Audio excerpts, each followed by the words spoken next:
오늘은 전교인 전도의 날입니다. 하나님의 소원을 품고 하나님을 기쁘시게 하며 살아가는 교회, 성도가 되는 것은 축복이 아니겠습니까? 이웃을 품고 이웃에게 영육간의 복의 근원이 되는 삶을 살 수 있다면 이것보다 더 큰 보람이 어디 있겠습니까? 하나님의 사람 에녹은 살아생전 하나님을 기쁘시게 하는 삶을 살다가 죽음을 보지 않고 하늘로 승천했다고 성경은 증언하고 있습니다. 시편 기자는 37편 4절을 통해 여호와를 기쁘시게 하라. 저가 내 마음의 소원을 이루어 주시리라 합니다.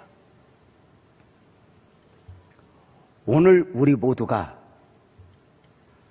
하나님을 기쁘시게 하는 삶을 살아야 한다면 무엇으로 하나님을 기쁘시게 할 수 있을까? 창조자 하나님, 모든 것의 주인이신 하나님께 세상이 귀하게 여기는 천천임금으로 하나님을 기쁘시게 할 수 있을까? 아니죠. 하나님의 가장 큰 기쁨은 영혼 구원입니다. 영혼 구원을 위한 복음 전도는 선택이 아닙니다. 결혼을 한 여인에게 있어 생명의 잉태는 거룩한 부담이요 사명이요 축복이듯이 앞서 예수를 믿고 영접한 복음적 그리스도인에게 있어 새 생명을 향한 마음은 거룩한 부담이요 사명이요 축복입니다. 시대가 많이 달라졌죠. 특별히 의식주, 입는 거, 먹는 거, 자는 것에서 참 많이 달라졌어요. 가난할 때와 다른 것이죠. 입는 것에서도 옛날 가난할 때는 그저 명절이나 되어야 옷 한 벌, 고무신 한 컬레 얻어 신었지요. 그 한 벌 얻어 입으면 또 언제 입을지 몰라. 아니 왜 초등학교 2학년한테 6학년짜리 옷을 사줍니까? 클 때까지 입으라고. 지금은 명절과 상관없이 어느 때나 옷도 신발도 필요에 따라 사서 입고 신지요. 잠자는 것도 그래요. 옛날 가난할 때는 그 좁은 방 안에 5명, 6명, 또 많으면 7명 그렇게 다 한 입을 덮고 자요. 그 솜잎을 서로 추운지 자다가 당기다 보면 얼마 지나면 그 솜잎을은 솜이 한쪽에 뭉쳐서 한쪽은 산이고 한쪽은 솜이 없어 바다죠. 그 8명, 9명이 얽혀 자면서 네 다리인지 내 다리인지 얽혀요. 자다가 가려워서 긁으면 옆에서 그래요. 누가 내 다리 긁냐? 이렇게. 지금은 시대가 달라져서요. 형제도 같이 앉아요. 다 따로 자야 한대요. 방 없으면 2층 침대라도 도와서 따로 자는 거죠. 특별히 먹는 것에서 많이 달라졌어요. 옛날 가난할 때는 먹는 것이 최고 우선이었고 먹는 것이 중심이었어요.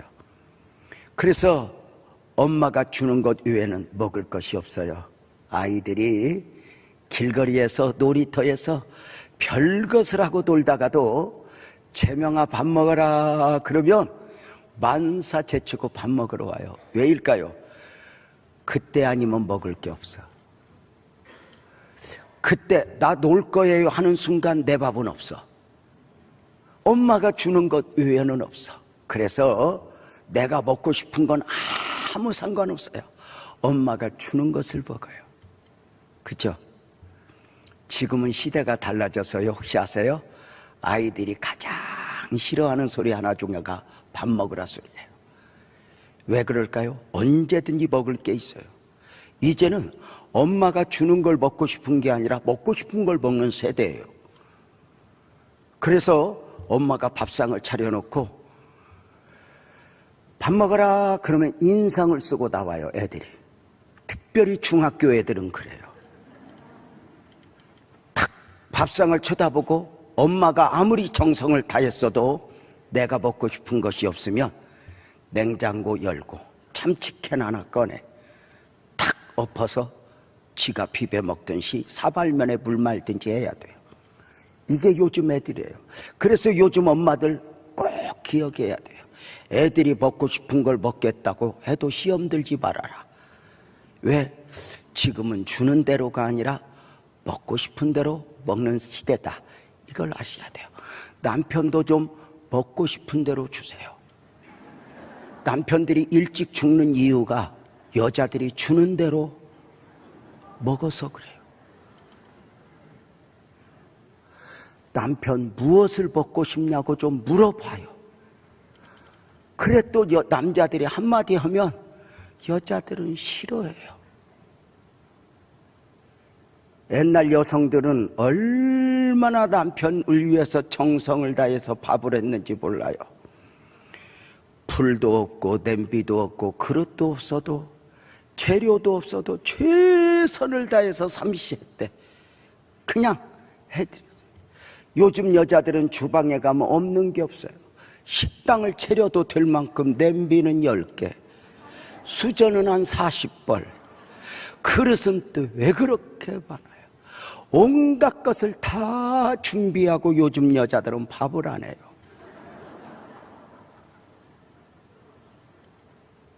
예수님에게 양식이 있다네요. 예수님도 드시고 싶은 게 있다네요. 누군가가 주는 대로가 아니라 예수님이 드시고 싶은 양식이 있다네요. 오늘 설교의 중심입니다. 예수님의 양식은 무엇일까? 예수님 공생의 사역에 있어 중심은 전도죠. 그죠? 우리 예수님 전도에 있어서 이렇게 말씀하셨어요. 마가복음 1장 38절에 보면 우리가 다른 가까운 마을들로 가자. 거기서도 전도하리니 내가 이를 위하여 왔노라입니다. 주님께서는 수많은 사람들을 치료하셨고 오병이어의 기적도 이루어내셨지만 내가 이를 위하여 왔노라 이렇게 말씀하지 않았습니다. 전도, 복음 전도, 이것만 가지고 주님은 그렇게 말씀하셨습니다. 오셨던 목적대로 그곳이 어디냐 상관없이 복음을 전하시던 예수님, 사마리아 지역에 가셨습니다. 분명한 목적을 가지고 사마리아에 가셨으니 전도를 위함이었고 전도의 모범을 보이고자 하심이었고 전도를 교육하시고자 함이었습니다. 사실 사마리아 지역은 유대인들이 꺼리는 지역이었습니다. 유대인들만이 아닙니다. 사마리아인들도 유대인을 환영하지 않는 지역이었습니다. 예수님에게는 그곳이 어디냐 문제가 되지 않았습니다. 사마리아 우물가에 이르신 예수님은 분명한 의도 가운데 사랑하는 제자들 12명을 마을에 가서 음식을 구해오라 보내셨습니다. 우물가에서 마을까지의 거리는 학자들은 약 4km 정도 된다고 이야기를 합니다. 가서 음식을 구해오라 입니다. 제자들을 보내고 홀로 남으신 예수님은 한 여인을 만나 주십니다.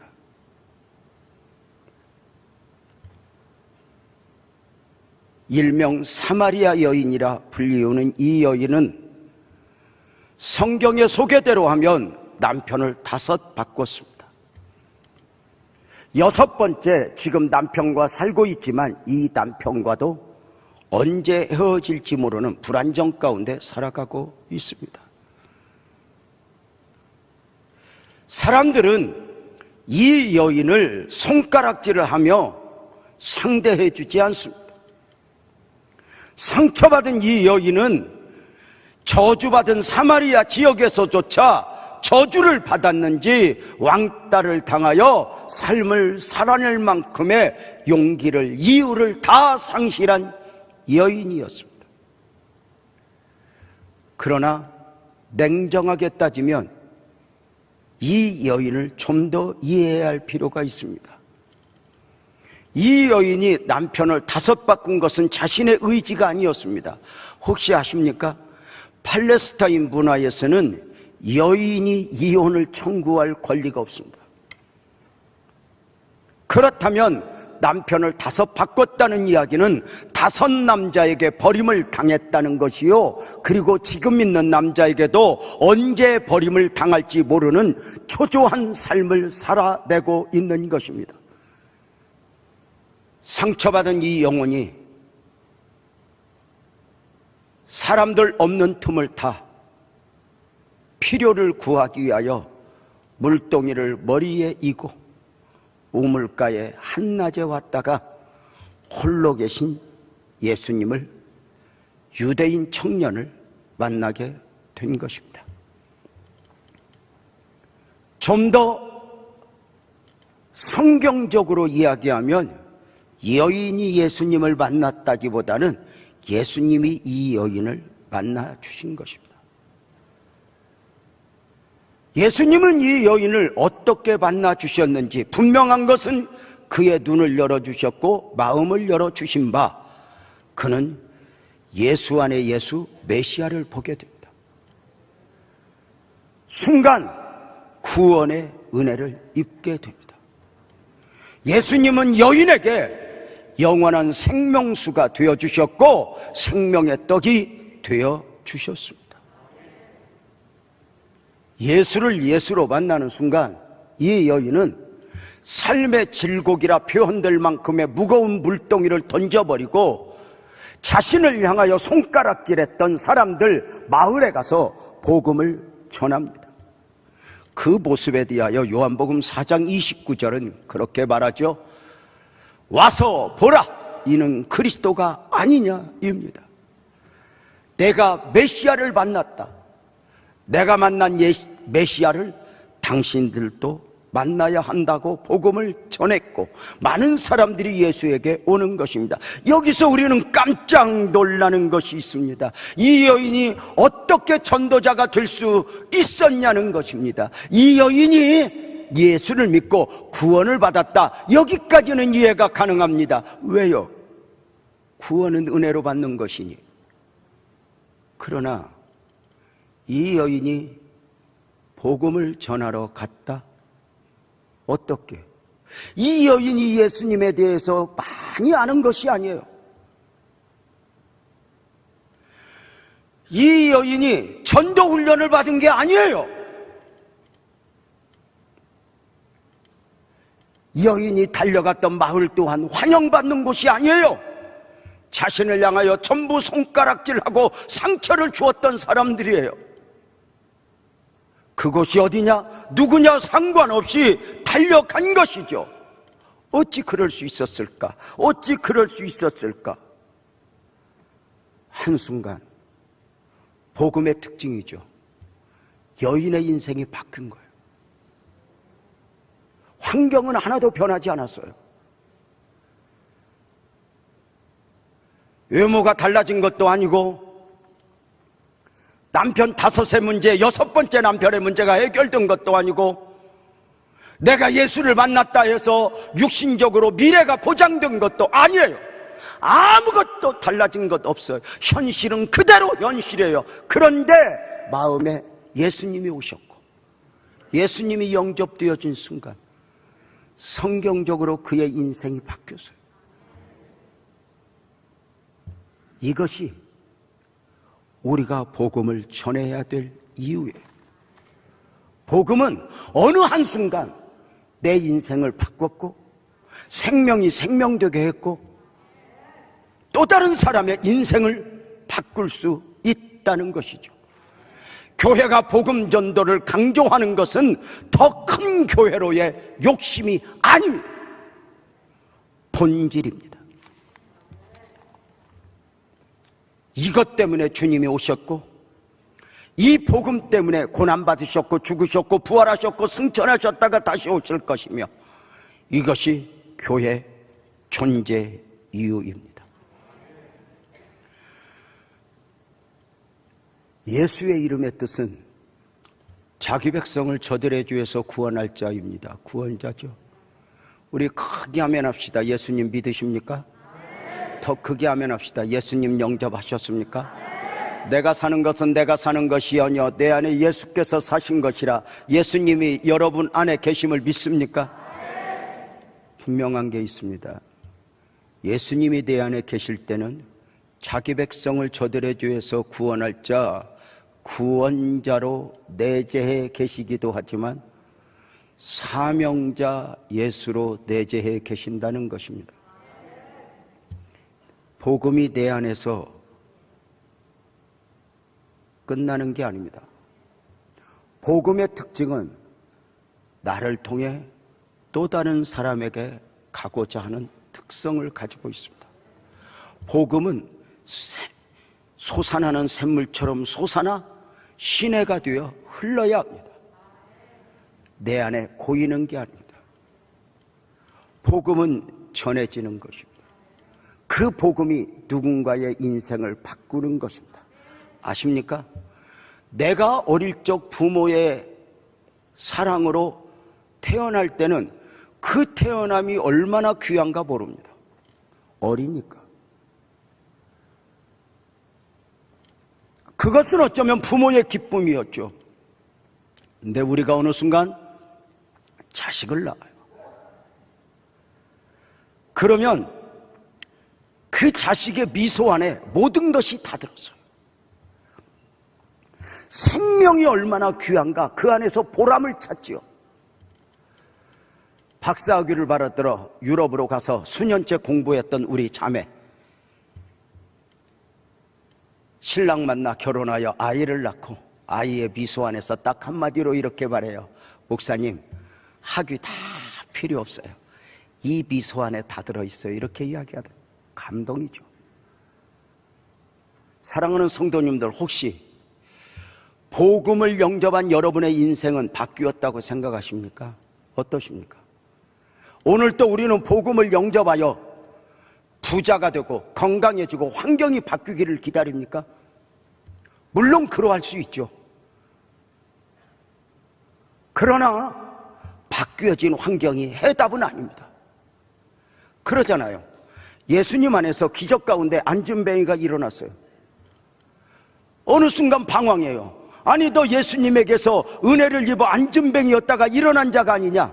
왜 이렇게 방황하는가? 그가 이렇게 말해요.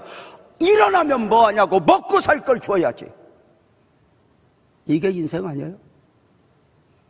우선의 필요를 채워준다 하여 복음이 복음될 수 있을까? 아무것도 변한 게 없어요.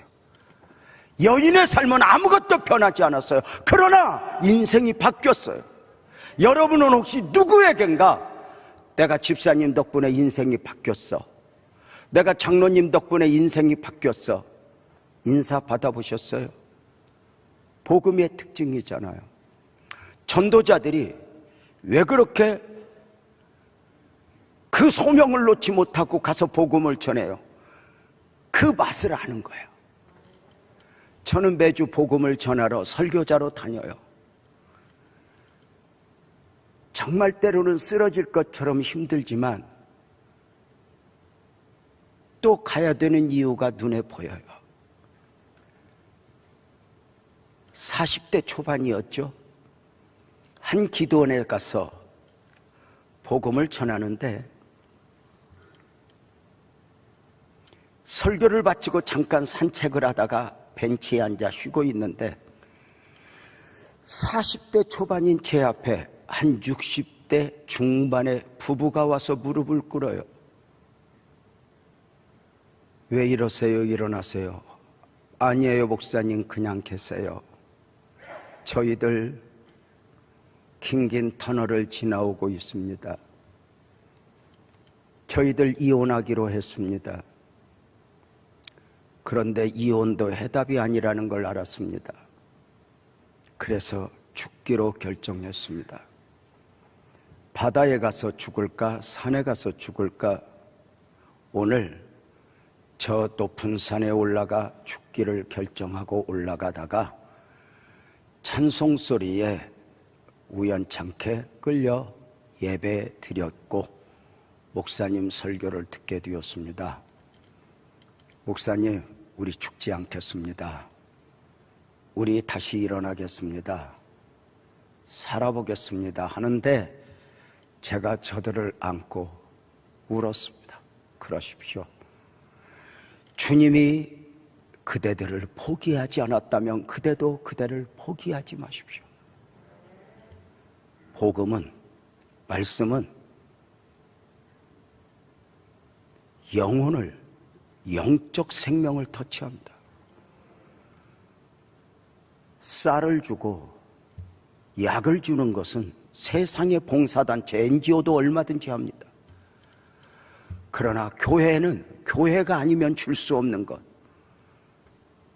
복음이 아니면 줄 수 없는 그것을 전하는 것이 바로 전도인 것입니다. 전도는 예수님의 양식이라 했습니다. 오늘 우리가 함께 읽은 본문의 시작은 예수님과 사마리아 여인과 대화가 마무리되어 갈 무렵 예수님 말씀에 따라 마을에 가서 음식을 구해온 제자들이 도착하면서 예수님과 사마리아 여인과의 대화를 바라보는 모습으로 시작되고 있습니다. 예수님 말씀 따라 음식을 구해온 제자들, 예수님 시장하시겠다 부지런히 왔는데 예수님이 웬일인지 사마리아 여인과 우물가에서 대화하고 있습니다. 그 대화가 진지합니다. 무슨 대화를 하고 있지 이해가 안 되는데, 더 이해가 안 되는 건 예수님과 대화했던 여인이 물동이를 던져버리고 마을에 가서 복음을 전하고 조금 전에 자신들이 다녀왔던 곳입니다. 그리고 영혼들을 이끌고 주 앞에 오는 것입니다. 이게 웬일이지? 이해가 되지 않습니다. 예수님은 지금 제자들 앞에서 전도의 모범을 보이고 있습니다. 전도의 교육을 시키고 있습니다. 너희가 이러해야 한다는 것이었습니다. 너희가 가서 마을에 가서 이렇게 영혼을 데리고 와야 했다는 것이었습니다. 그러나 제자들은 예수님 마음을 알지 못했습니다. 그래 제자들은 시간을 보며 주님에게 음식을 내어옵니다. 예수님 시장하시죠? 여기 음식 드세요. 이때 예수님이 주셨던 말씀이 바로 요한복음 4장 32절입니다. 내게는 너희가 알지 못하는 먹을 양식이 있단다. 제자들은 이해가 되지 않습니다. 누가 먹을 것을 갖다 드렸는가? 시장하시다 했는데 양식이 따로 있다? 제자들의 답이 33절이잖아요. 제자들이 서로 말하되 누가 잡수실 것을 갖다 드렸나? 이 마음을 읽은 예수님이 34절에 이렇게 대답하십니다. 나의 양식은 나 보내신 이의 뜻을 행하며 그의 일을 온전히 이루는 이것이니라. 이것, 복음 전함입니다. 예수님은 양식을 구해온 제자들 앞에서 복음 전하는 이 복음 전도가 얼마나 중요한 가치인가를 말씀하고 있습니다. 지금 내가 한 여인을 만나 주었고 그 여인의 인생이 바뀌었고 그 여인이 복음을 들고 자신을 향하여 손가락질하며 상처를 주었던 사람들에게 달려가 복음을 전했고 그들이 달려와 예수님 앞에 왔다. 이것이 예수님에게 양식이요, 이것이 바로 내가 와야 했던 이유니 밥을 먹지 않아도 내가 다른 것 대접받지 않아도 이것이 나를 향한 최고의 양식이었다. 제자들이 이해가 되었을까? 어쩌면 이해 못했을 거예요. 시장하시다며요. 마음을 읽지 못한 거죠. 제가 매주 부흥회를 가죠. 가면 중요한 일 중에 하나가 식사 대접을 받는 일이에요. 좀 대강 먹었으면 좋겠어요. 근데 대접하는 걸 보면 묻기는 해요. 목사님 뭐 드실래요? 묻고 먹을 때는 저들이 주고 싶은 걸 줘요. 진짜 그래요. 정말 안타까울 때가 언제냐면 새벽 예배 마치고 또 낮 집회 마치고 시장한데 뭐 맛있는 걸 준다고 1시간씩 차 타고 가면 가다가 시험 들어요. 아니 또 나랑 좀 간단하게 한두 명이 가면 좋은데 20명이 가요. 나는 가서 3만 원짜리밖에 안 먹었어. 그런데 나중에 지들 가계부에 유재명 목사 대접 60만 원 이렇게 썼을 거 아니야. 나는 3만 원어치밖에 안 먹었다니까. 근데 나중에 역사가 누가 보면은 유재명 목사는 뭘 이렇게 60만 원어치나 먹었어? 이랬을 거 아니야. 더 속상한 게 뭔지 아세요? 음식 대접받으러 갔는데 예배 때 없던 장로님이, 권사님이, 집사님이 앉아 계신 거예요. 목사님, 제가 예배는 드리지 못했는데요, 식사 대접하러 일부러 왔어요. 물론 이해해요. 내가 고마워해야 하는 거 맞아요. 그러나 저는 먹으러 온 게 아니에요. 복음을 전하러 왔어요. 저를 대접하고 싶으면 은혜 받는 거예요. 방향이 달랐죠.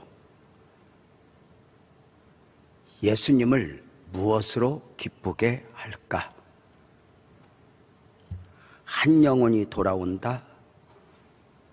이것은 하늘의 기쁨이라고 누가복음 15장은 말하고 있죠. 여기서 우리는 제자들을 향한 예수님의 안타까움을 봐요. 너희들은 내 마음을 읽지 못했구나 하시면서 주신 말씀이 요한복음 4장 35절이죠. 눈을 들어 밭을 보라 희어져 추수하게 되었도다. 이것은 눈을 들어 밭을 보라, 계절에 따라 수확의 시기가 되었다고 말씀하는 게 아니야. 지금 이 영혼을 봐라. 이 영혼을 봐라. 희어져 추수할 때가 되어 한 여인이 영접을 했고 가서 전하니 기다렸던 만큼 달려오는 것을 보아라. 예수님께서 제자들을 마을로 음식을 사러 보내신 의도가 무엇입니까? 사실 12명의 제자와 예수님 13인분의 식사를 위해서 그 멀리 음식을 구하러 가야 한다면 12명 다 갈 필요 없잖아요. 사다리 타기에서 2명만 다녀오면 되잖아요. 근데 예수님은 12명을 왜 다 보냈을까요? 음식을 구하러 가서 영혼을 보라는 거였어요. 제자들이 음식은 구해왔어요. 기본적 순종은 했어요. 그러나 주님의 마음을 읽지는 못했어요. 저들은 음식을 구하러 가서 4km를 다녀오는 동안 곡 곡식 이야기는 했어요. 계절 이야기는 했어요. 추수할 때가 되었거늘. 주님은 아셨어요. 정치 이야기는 했어요. 대통령은 왜 저럴까? 국회의원들은 왜 저럴까? 또 경제 이야기는 했어요. 그러나 주님이 의도하셨던 바 영혼은 관심이 없었어요. 만약에 제자들이 음식을 구하러 오라 하셨던 주님의 말씀에 음식을 구하러 가서 안진뱅이 눈먼 사람 보고 너무 불쌍해서 음식을 구하러 갔던 제자들이 그들을 보면서 우리 예수님 저기 계세요. 예수님한테 가시지 않을래요? 예수님한테 가면요 소경이 눈을 떠요. 안진뱅이가 일어나요. 가서 구원받지 않을래요? 그리고 사람들 소수를 데리고 와서 예수님 앞에 예수님 죄송해요. 늦었죠? 근데 어떡해요? 음식은 못 구해왔어요. 가서 보니까요 너무 불쌍한 사람들이 있어서 예수님 만나면 좋을 것 같아서 사람들을 데리고 왔어요 했다면 이것이 주님 감격 아니었을까? 내 안에 계신 예수님이 내가 사는 것이 아니요 내 안에 그리스도께서 사신 것이라 내 안에 예수님을 춤추게 하는 방법이 뭘까? 혹시 복음을 전하는 것이 아닐까? 무엇으로 그 주님을 대접할까? 새생명 부활축제를 선포하고 매주 월요일이면 이번 주간 할 일을 정리하는 중에 내가 누구에게 복음을 전할 것인가? 이번 주에 어떤 사람을 만나서 복음을 전할 것인가? 이번 주간 3사람에게 복음을 전했어요. 2사람은 대면하여 복음을 전했고 1사람은 하나님 사마리아 여인을 만나게 해주세요 기도하는 중에 사무실에서 연락이 왔어요.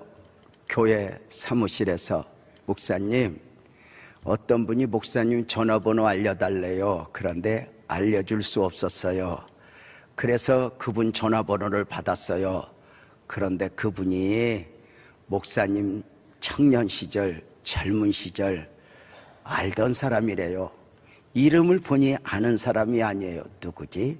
전화를 걸었어요. 제가 유재명 목사인데요. 누구시죠? 오메, 재명이가 목사 되었어? 46년 전 19살, 18살 때 가장 고생할 때 함께 고생하며 공부했던 선배예요. 저보다 7살 많으니 72살이죠. 목사 되었네. 잘했네. 잘했죠. 형, 교회는 다녀? 안 다녀. 형 어떡하지? 내가 목사잖아. 그지? 근데 목사하고 통화하면 무조건 예수 믿어야 돼. 그래, 나 그거 몰랐는데? 형아, 나한테 전화 잘못했지. 내가 기도했거든. 형아, 교회 가자. 그리고 구원받자. 결과는 제가 기대했던 것 이상의 결과였어요. 그 결과는 상관없어요. 그러나 내가 복음을 전했다? 이것이 보람인 것은 내 안에 계신 예수님이 기뻐하신 거예요. 나만의 기쁨이 이제 기쁨이 아니게 돼요. 예수님의 기쁨이 나의 기쁨이니까요. 주님은 기회를 주어요. 한 청년이 기도받으러 왔어요. 목사님, 기도해 주세요. 왜? 나 할아버지 임종 보러 가야 돼요. 할아버지가 돌아가신다 하더니 안 돌아가시는데 내가 장손인데 장손 보고 싶어서 그런가 봐요. 우리 아버지가 빨리 내려오래요. 목사님, 나 이번에 가면 장례까지 치르고 오게 될지 몰라요. 그래서 주일날 못 와요? 그래라, 잘 다녀와라. 끌어안고 하나님 아버지, 이 아들에게 은혜를 주어서 가서 복음 잘 전하고 장례 바치고 오게 해주세요. 그때 기도 제목 중에 하나가 이거 있어요. 목사님, 내가 장손인데요, 우리 집에 누구도 예수 믿는 사람 없어요. 시제까지 지낼 정도로 대단한 집안이에요. 그런데 가서 다 절하지 않고 그렇게 장례 바치고 오게 해주세요 하고 보냈어요. 기도하고. 나중에 들은 이야기예요. 도착해서 의식을 오랫동안 잃고 있었던 할아버지 장손 왔어요 했더니 눈을 번쩍 뜨더래. 기다렸는 것 같이 눈을 떠서 손주에게 이렇게 저렇게 말씀을 하신 후에 한 30분 말씀하시더니 나 좀 듣고 싶다 그러더니 돌아가셨어요. 아무 문제가 없었어요. 장례하는 동안 아이고 장손 보고 싶었었나 봐. 그렇지만 예수 믿던 자신 제사상에 절하지 않고 장례 바칠 수 있는 것만 감사하고 열차 타고 돌아오는 중에 열차 옆에 앉으신 한 분이 이렇게 말했어요. 어디 다녀오세요? 네, 신기하죠. 제가 우리 할아버지 장례를 치르고 왔어요. 이렇게 해서 장례를 치르고요, 제가 제사상에 절하지 않고 왔네요. 그때 옆에서 이렇게 말해요. 왜 하나님이 그 30분 할아버지를 일어나게 하시고 왜 할아버지를 대화하게 하셨을까 하는 순간 망치로 맞아요. 내게 복음 전할 기회를 주셨었구나. 그 자리에서 통곡하며 울기 시작해요. 주님, 내가 복음을 전하지 못했어요. 세상 이야기하다가 시제 이야기하다 끝났어요. 그 한 방에 도착하기까지 눈물로 통곡하다가 저를 끌어안고 엉엉 울어요. 목사님 어떡해요? 아세요? 주님의 전도명령, 이것을 읽어보시나요? 주님은 제자들을 보내듯이 사마리아 여인을 보내듯이 저와 여러분을 삶의 현장으로 보내죠. 제자들이 음식을 구해오는 기본적 순종은 했어요. 그러나 주님은 음식이 중요한 게 아니었어요. 현장에 가서 영혼을 보라, 주님이 필요하고 복음이 필요한 영혼을 보라, 보내심이었어요. 그러나 제자들 음식만 구해왔어요. 저와 여러분은 어때요? 삶의 현장은 보내심을 받은 곳이죠. 학교, 직장, 사업장, 아파트 왜 주셨을까? 물론 기본적으로 먹고 살고 그리스도인으로서 삶을 사는 것 당연하죠. 그러나 그 안에 하나님의 의도는 없을까? 영혼을 보라.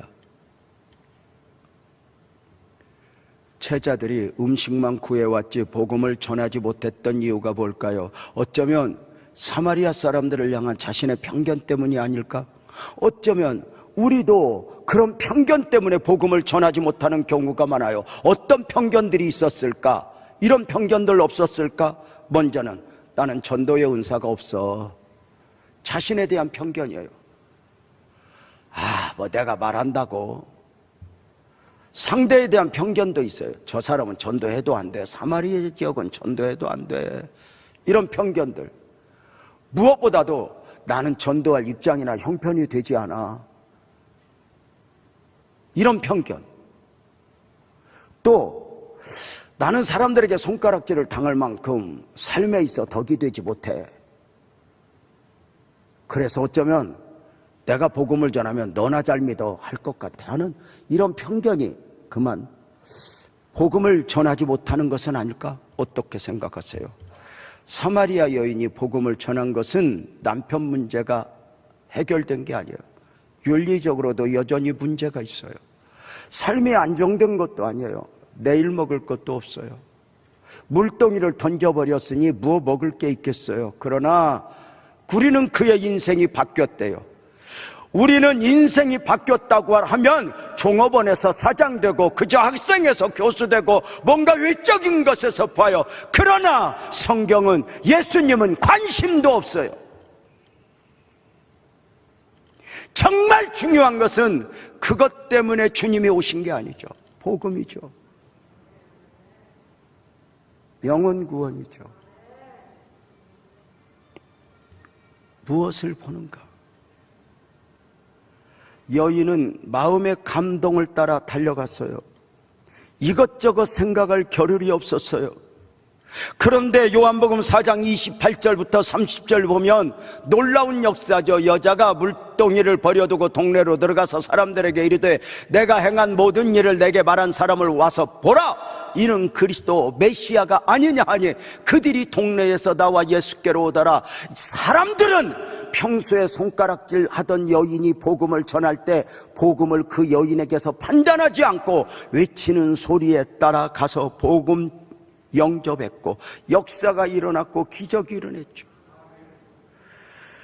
사랑하는 여러분, 우리가 삶의 현장에서 예수님이 기뻐하는 양식이 전도라면 우리가 전도를 구해서 전도를 끓이고 전도를 요리하여 주님 앞에 보여드리는 것, 그것이 귀한 것이 아닐까? 복음적 그리스도인에게 있어 최고의 헌신, 최고의 순종은 전도입니다. 이것보다 더 소중한 가치는 없습니다. 복음 전도는 영혼 호소의 반응입니다. 보이는 것만 보는 세상에 속한 사람들은 우리를 그냥 두라 합니다. 종교는 자유가 아니냐 합니다. 그러나 그들 영혼의 호소는 우리를 구해 주시오입니다. 우리에게 복음을 주시오입니다. 이 감동에 따라 여인은 달려갔고 역사가 일어났습니다. 목사님, 나 먹고 살기도 바빠요. 사마리아 여인도 그랬습니다. 목사님, 내일 일이 어떻게 될지 몰라요. 사마리아 여인도 그러했습니다. 형편이 되어서가 아닙니다. 우리 교회 전도팀들 보면 전도지 들고 나가는 것 보면은 하나같이 죄송하지만 멀쩡한 게 없다는 겁니다.